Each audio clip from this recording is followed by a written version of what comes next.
Dizem que tem filmes que inspiram delitos, mas também alguns foram feitos baseados em fatos reais. É sobre isso que eu irei comentar hoje. Oi gente, sou a Ana da Imagens e antes de falar dele, se inscreva aqui no canal e já deixe seu like, pois esse mês é especial de Halloween. O primeiro deles é Era Uma Vez em Hollywood, do Quentin Tarantino, feito ali pro Brad Pitt, tem também a Margot. É um pouco inspirado no delito lá da Sharon Tate, em que o Charles Manson, principalmente a sua seita, digamos, o grupo hippie ali, entraram na casa e tiraram a vida de vários ali, consagrada, que estava até grávida, o parto pra logo. Mas no filme tem até um final bom, diferente, mas eu nem irei comentar tudo. Se vocês quiserem assistir, vão lá, porque pelo menos é uma outra perspectiva de tudo.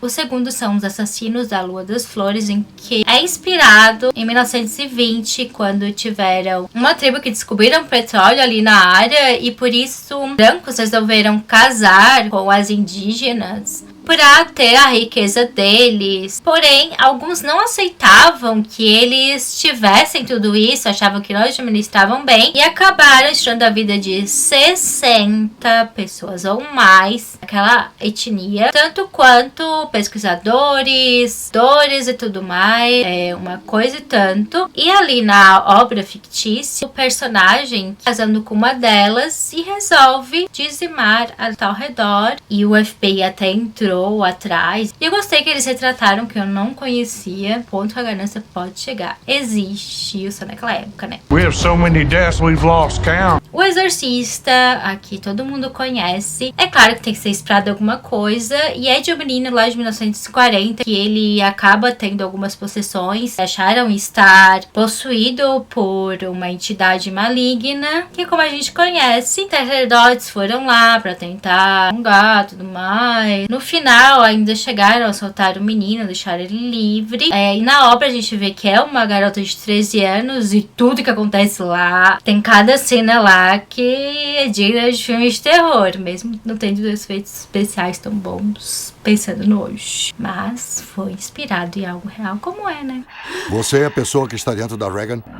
Verônica também é sobre isso, mas no caso ela acabou usando o tabuleiro hoje já, quem conhece, ficou famoso até um tempo. Depois disso acabaram ocorrendo coisas terríveis na casa, que chamaram atenção sim, em 1990 na Espanha, tanto que acabou uma obra de 2017, né? Sempre tem um negócio sobrenatural aí por trás, porque a Annabelle também foi assim, uma boneca que estava ali, começou o casal a se sentir mal com tudo isso, ao ponto de chamar o casal Warren ali para tentar resolver, e a boneca lá está até hoje no museu, para vocês verem, e ela é diferente daquela que a gente conhece. Mas que linda, John.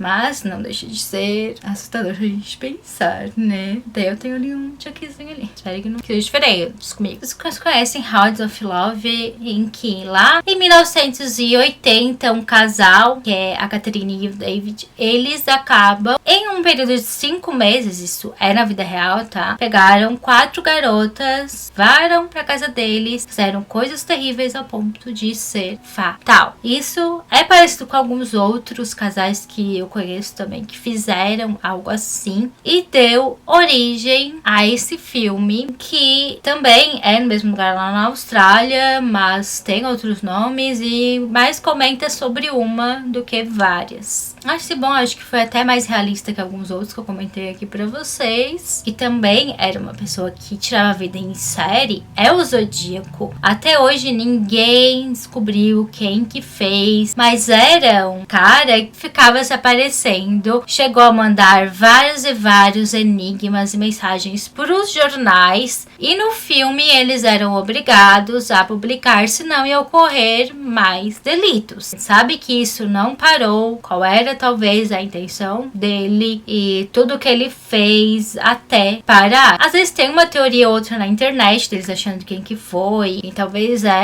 ainda segue o mistério, mas esse filme aqui eu acho que eu até vou tentar ver de assistir. Parece que é interessante como eles mostram pela visão dos jornalistas. Fred Krueger. Eu não sabia que era baseado em fatos reais. Eu não sei se vocês tinham conhecimento disso. O que comentam é sobre uma família do Camboja que acabou experienciando momentos traumáticos e tiveram certos assassinatos lá e eles sobreviveram, conseguindo chegar até os Estados Unidos. Mas a coisa não parou por aí, porque um adolescente relatou aos pais que estava tendo pesadelos terríveis e faleceu no meio de um deles dormindo. Não sabemos se foi da maneira como a gente sabe no filme, em que o vilão ele acaba tirando a paz de todo mundo e trazendo o que está na mente para a realidade, tornando que ele tira a vida das piores maneiras possíveis. E pensar que também é baseado em alguma coisa que talvez aconteceu, espero que não. Espero que ele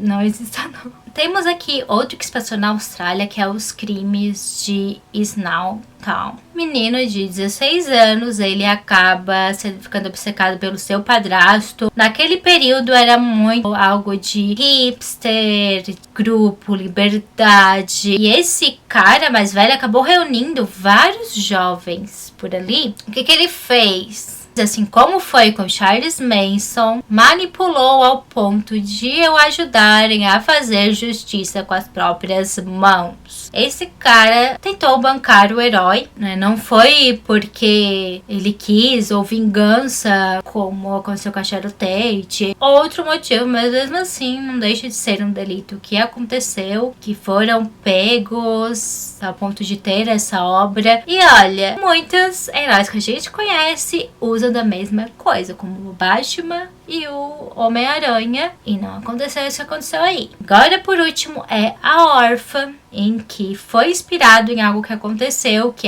em que a Bárbara da República Tcheca acaba sendo adotada por uma mulher que tinha 2 filhos, e ela fica dizendo que as crianças estavam fazendo coisas ruins, como por exemplo quebrar objeto, brincadeiras que chegaram a irritar a Clara, que é a matriarca, ao ponto dela prender eles na gaiola. Isso foi por causa da Bárbara, que fingia que era criança. Quando a polícia recebeu a denúncia e chegou lá, ela passou impune por acharem que ela era menor de idade, até depois a encontrarem com 13 anos fingindo ser um menino, mas era uma adulta se passando por alguém menor. Muito terrível. Em 2010 aconteceu também outra com a Natália, que ela dava alvejante para os pais no café, aos adotivos, e também era uma mulher, fingia ser criança, igualzinho. Conseguiram tirar ela, mandar para outro lugar, mas é uma experiência parecida com o que aconteceu, e a arte imita a vida e a realidade às vezes é muito pior do que a ficção. É isso que eu tinha que comentar para vocês sobre os 10 filmes que foram inspirados em casos reais. Muito obrigada por quem chegou até aqui. Beijos.